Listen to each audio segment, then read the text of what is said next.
Back in the 80s, I grew up in a little town 30 or so miles outside of Hastings, England. It was a quiet, quaint sort of village with cobbled streets and old thatched cottages with pristine front gardens. Not much happened there. It's the picturesque sort of village you would imagine on a postcard you'd send to the loved ones in another country. When I was around 12 years old, an urban legend started, centered around the local video store where I eventually got a Saturday job. The legend was that someone had dubbed 5 minutes of something gruesome on the end of a popular film, but no one knew what film it was dubbed to. Some said that the film showed missing children, and others said that it showed a grotesque animal's head being severed. Childish stuff, really. But frankly, I wish it had been childish stuff. The reality was far more shocking. Did I find the tape? Yeah, I found it alright. But I wish I hadn't. I spent most of my childhood in that video store with my best friend, Leopold. It was Leopold's brother, Ulysses, who had told him about the film. Leopold's brother was in my sister's year at school before she died. I don't remember much about her death, only that she went to summer camp alive and came back home in a coffin. She was a nice enough sister, and I wish she hadn't died, but that was out of my control. Some of the kids in my school started to put colorful marks on the walls of the local building and lampposts around my village. I thought it was a fitting gesture as she loved everything artsy. My sister was 16 years old when she died, just about to leave school to go to college. My school had a big assembly to commemorate her, and I had to stand up in front of the school to say something great about my sister. And that was hard. It was the year my sister died that I managed to get a job in the video store. Every time I worked, I was allowed to take a movie home to watch and bring back the following weekend. It was great at first. All the new releases were mine for the taking. Leopold was jealous and I loved it. Leo was my best friend, so he often stayed at mine at the weekends anyway. My mom and dad didn't mind. They said it would help me cope with my sister's death, and I was sad most of the time, but the upside was I got a room, which was twice as big as mine. One Saturday night, I called at Leo's house with the new Indiana Jones film. We were so excited because all the kids in school were talking about it. Our village was too small to have a cinema. The bigger town of Tunbridge did, but that was over an hour away on a bus that didn't run very frequently. Me and Leo rushed to my house and plumped down on my bed. I slammed the cassette into the VCR and I jumped next to Leo. The film was the greatest I'd ever seen. Even though Indiana had no bearing in the outcome of the film whatsoever, Leo disagreed and we argued about it while the credits rolled. Next, the screen went blurry and a faint ticking noise distracted us. The screen showed a person tied to a chair. I think it was a girl, but because of the ragged clothes and the cloth bag over her head, I couldn't be too sure. Another face slammed into the camera. Big bloodshot eyes covered the whole screen and me and Leo crapped ourselves. As the person moved off, he wavered back towards the captive person like a circle freak and I could hear the girl whimper. Now that I've got your attention, I'd like to welcome you all to the extra show. He was dressed in the same clothes as our movie hero. Even a whip looped at his waist and his face was a cardboard cutout of Indiana Jones. As he stood beside the girl, he pulled off the hood covering her face like a waiter pulling the top off of a serving dish. The girl's eyes were wide with terror and dirty tear marks laid waste to her face. I didn't know the girl and Leo shrugged told me the same for him. A grubby cloth gagged her mouth and her white teeth bit down nervously. She thrashed around trying to break her bonds, every time screaming out in pain. We watched his blood trickle down her bare arms, and it wasn't until then that I noticed the silver things attached to the rope. The sick bastard had put razor blades on them, Even the tiniest of movements would cut her skin. Tonight, this girl will die because you didn't do as you were told. So now I get to have a little fun. I remember looking at Leo like, what the fuck? All of you. He jumped to the screen and we jumped back. Yes, you. He danced back to the girl, untangling the whip at his waist. All of you that witnessed this girl's death will now paint a black spot on the lamppost in your town. The man moved behind the girl and placed the whip around her throat. Her eyes bulged with the pressure and her back went rigid. If I don't see 50, no. He cocked his head to one side and I imagined the insane smile playing on his lips. 100 black spots by the 23rd of January, or I will kidnap and kill another member from one of your towns. I looked at Leo in horror. That's Monday. He wrapped the whip around his hands and cackled like a madman. He placed a knee at the back of the chair and he pulled. Me and Leo looked away when the piss leaked from her seat, but her gurgling will haunt me forever. We didn't know what to do. I raced to the video recorder and tapped repeatedly at the eject button. My heart was in my ears. My knees had gone weak and a coldness hit my bowels like lead weights. In my eagerness to get the cassette out, I pulled too soon. The tape had stuck in the reels of the player and I pulled and it unwound and then it snapped. I felt water trickle over my tongue and the coldness move.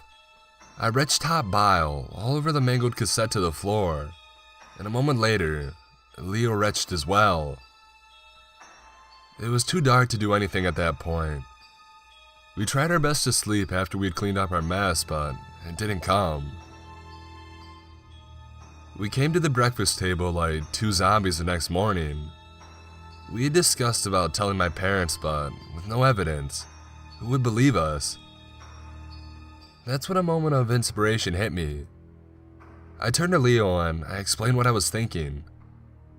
That's a great idea, but what if we can't get to enough of them? We will. We've got to. I had a bit of money saved from the video store. With that in hand and our trusty bikes, we shot down to the local hardware store. To our horror, it was closed. We banged on the door and finally old Fred poked his head out of the window upstairs. Old Fred wasn't happy, but he sold us the stuff that we needed.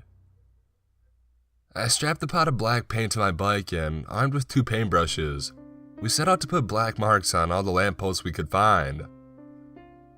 It took us all day and night, and I guess we traveled around 40 miles that day. But we got the job done and we even put extra black dots so we knew that we weren't short.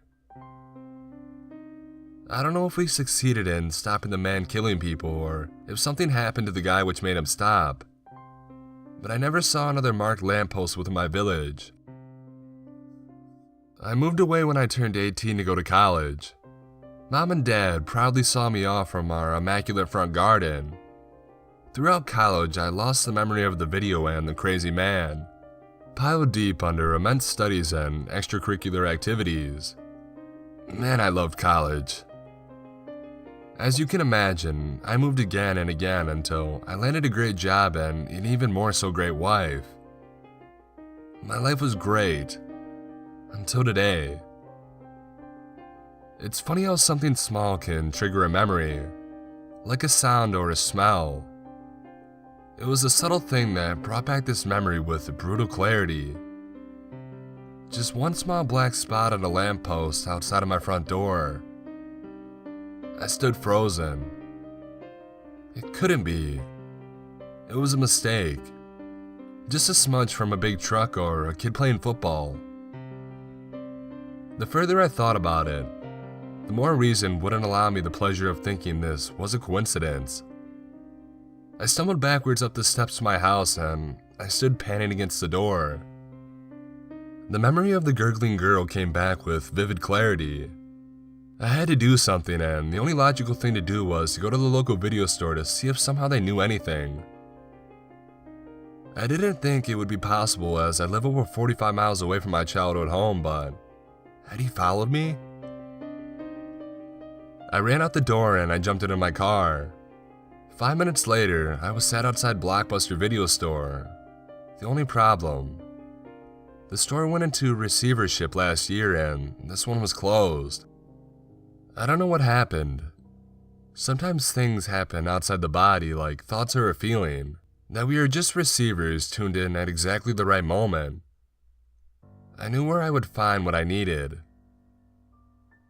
I set out for a long drive and tried calling my wife 3 or 4 times, but she didn't answer. It's not a surprise. She's a corporate banker, so she has very limited time. I visit my hometown every other week as my dad still lives there. My mom died a few years back, but my dad is still savvy and strong, so I don't need to check on him regularly. When I got into town, I pulled up to the curb in shock. The video store had closed too. Maybe the mark wasn't a mark after all, and it was nothing to do with the murder me and Leo had seen on the tape. The drive had been so long that I decided to stretch my legs. The video store window was plastered with adverts for the next rave and the snowy white chalk they used to block out peeping eyes. I peered inside anyways, just to sate my curiosity. To my horror, there was one large shelf left, all alone in the center of the store. And on that shelf, there was a single tape. I didn't have to see it to know its title. With a feeling of dread, I tried the handle and I wished that it wouldn't have opened, but it did. Inside I crept like a thief towards the empty shelf and I plucked at Indiana Jones and the Temple of Doom. To my surprise, when I opened the case, a phone greeted me. It wasn't until I pressed the home button that my world crumbled. The screen showed me and my wife, Jessica, smiling on our last holiday to Greece. I thought it was a trick and I tried to call her even though the missed calls were visible to me. Devastated, I felt tears come to my eyes. I didn't know what to do and, in my agony, I threw the case against the shelf, losing my grip on the phones. When I reached to pick up Jessica's phone, a small message had been taped onto the back. Call me. I didn't hesitate now that Jess was involved, and I couldn't allow anything to happen to her. When I opened the phone and I tapped to call, I saw an unrecognized number which called the phone using FaceTime. I dialed the number and I waited as it connected. Can you imagine your worst fear? Mine showed when the screen became clear. Jess was stood rigid in a translucent box. Only one side, the side facing her, made her look like a dotted 60 comic book. Jessica! She didn't move a muscle, but her eyes flared wide in response. Hello again, Ben. A cardboard cutout of Indiana walked into the picture. You let my wife go, you bastard, or I'll... What, Ben? Hurt me? He danced a crazy jig around the screen. I could see when he turned that he wasn't a young man anymore. His bald head had sores and scabby pockmarks. The last time you played this game, you cheated. Wait, what? How did I cheat? You and your little friend Leopold painted all the marks yourself. There was no way he could have known that. I thought that my message was being spread far and wide, only to realize that the tape never came back. He grabbed the phone from where it was standing and he danced over to Jess. How could anybody see my shows if the tape never came back? He slammed the phone into the plastic of the box by Jessica's frightened face. Please, Ben, help me. The dots I had taken as an effect of the glass was, in fact, syringes. Rows and rows of them, all with tiny traces of dark blood.